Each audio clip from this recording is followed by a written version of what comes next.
Yes, dear students, welcome to your SST period. Today we are going to start 24th chapter of geography, that is life in tropical and subtropical region.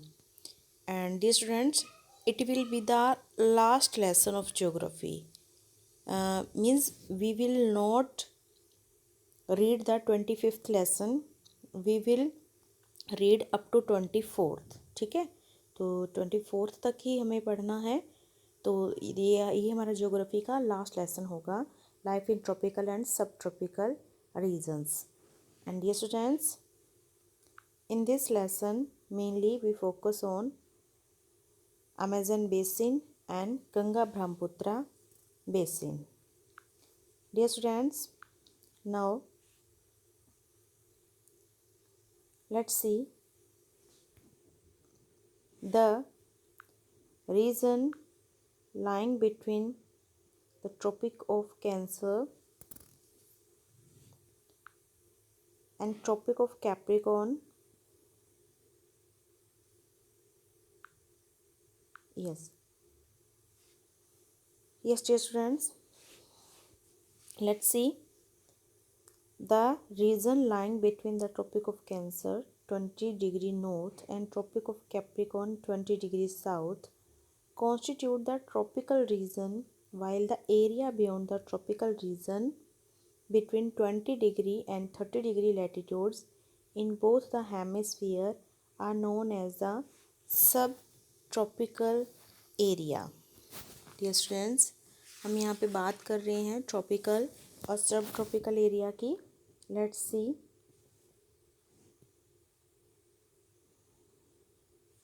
देखिए, ये हमारी Earth है and this is equator, this is tropic of Cancer, this is tropic of Capricorn.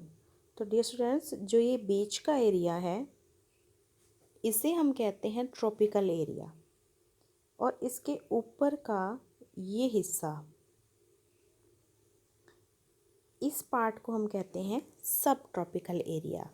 Okay, तो यहाँ हमने वही करना है कि 0 से 20 ऊपर, 0 से 20 नीचे.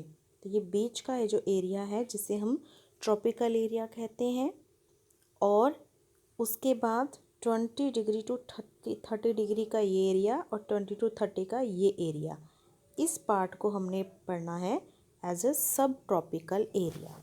Okay, now in this chapter we will read about the Amazon basin and the Ganga Brahmaputra basin, which lies respectively in tropical region and subtropical region respectively.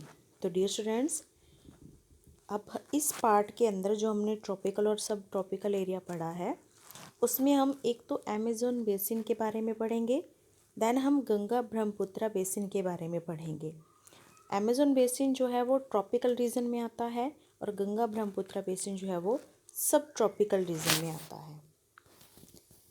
आगे हम बात करते हैं case study Amazon basin. Location: Amazon basin lies in the continent of South America.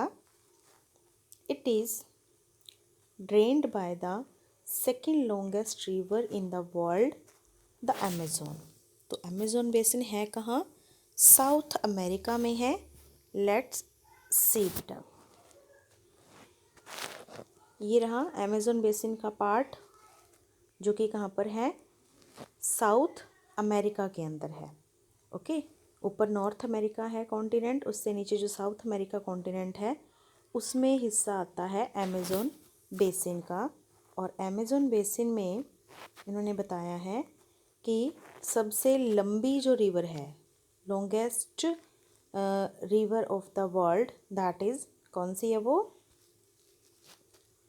Amazon river.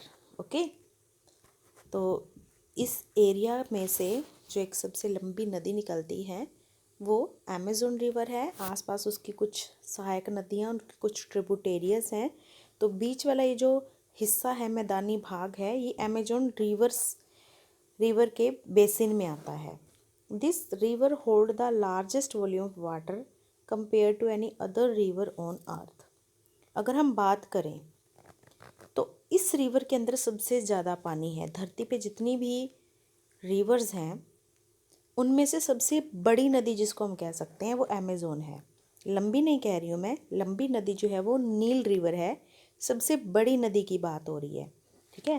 लंबी होती है length में बड़ी, और लेंथ में लंबी, और बड़ी होती है चौड़ाई में ज़्यादा, ठीक है, यानी कि उसका वाइड्थ ज़्यादा है। तो वॉल्यूम जो है वाटर की सबसे ज़्यादा अमेज़न रिवर में है। It originate in the Andes of Peru and flows eastward through Brazil and drains into the Atlantic Ocean। तो ये सबसे पहले निकलती कहाँ से है?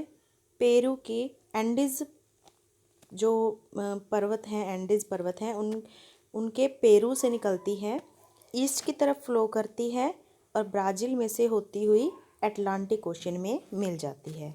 लेट्स सी बेटा, लेट्स सी। अगर हम अमेज़न रिवर की बात करें तो ये कहाँ से निकलती है? ये एंडीज़ माउंटेन है, ठीक है, यहाँ से निकलती है ये, और ऐसे ईस्ट की तरफ बहती हुई फाइनली कहाँ मिल जाती है? ये अटलांटिक ओशन में मिल जाती है। Next is owing to its large number of tributaries, this basin has a very large catchment. Negro, Madeira, Xingu are some of the important tributaries। ये इसकी कुछ सहायक नदियों के नाम हैं। ओके, आगे हम बात करते हैं क्लाइमेट की। तो अमेज़न बेसिन का जो एरिया है वहाँ का क्लाइमेट कैसा है? The Amazon basin receives an average rainfall of over 200 centimetre. तो रेन कितनी होती है? 200 सेंटीमीटर या उससे ऊपर तक की। Added to this is the high temperature of about 40 degree Celsius. इसके अलावा जो यहाँ का टेम्परेचर है वो कितना है? नियर अबाउट 40 डिग्री सेल्सियस यहाँ का टेम्परेचर रहता है। द क्लाइमेट हेयर इज़ दस हॉट एंड ह्यूमिड। तो इसीलिए यहाँ का जो क्लाइमेट है वो कैसा है? हॉट भी है और ह्यूमिड भी है। Flora and fauna, we can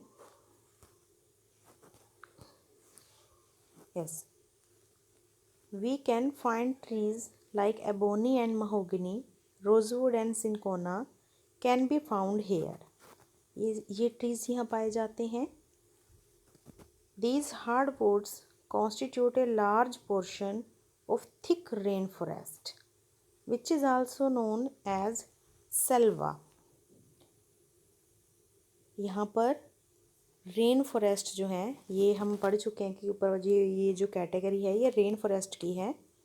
इनको सेल्वा कहा जाता है। यहाँ थिक रेन फॉरेस्ट पाए जाते हैं जिनको सेल्वा कहा जाता है। Plants like creepers and other shrubs grow on the forest floor. इसके अलावा जो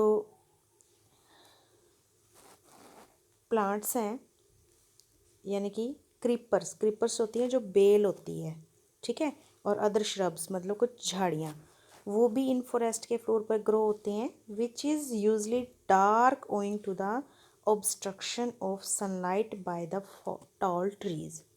जो कि इन टॉल ट्रीज़ के बीच का जो हिस्सा है वो कवर कर लेती हैं, संघना कर देती हैं, इतना कि जो सन की लाइट है वो भी ऑब्स्ट्रैक्ट हो जाती है, मतलब वो भी धरती के तल को या मिट्टी को छू नहीं पाती है। ओके, इतना ज़्यादा डार्क कर देती हैं ये वहाँ झाड़ियाँ और क्रीपर्स। पेड़ तो हैं ही हैं, उनके साथ क्रीपर्स उसको और भी ज़्यादा डेंस कर देती हैं, संघना कर देती हैं। This thick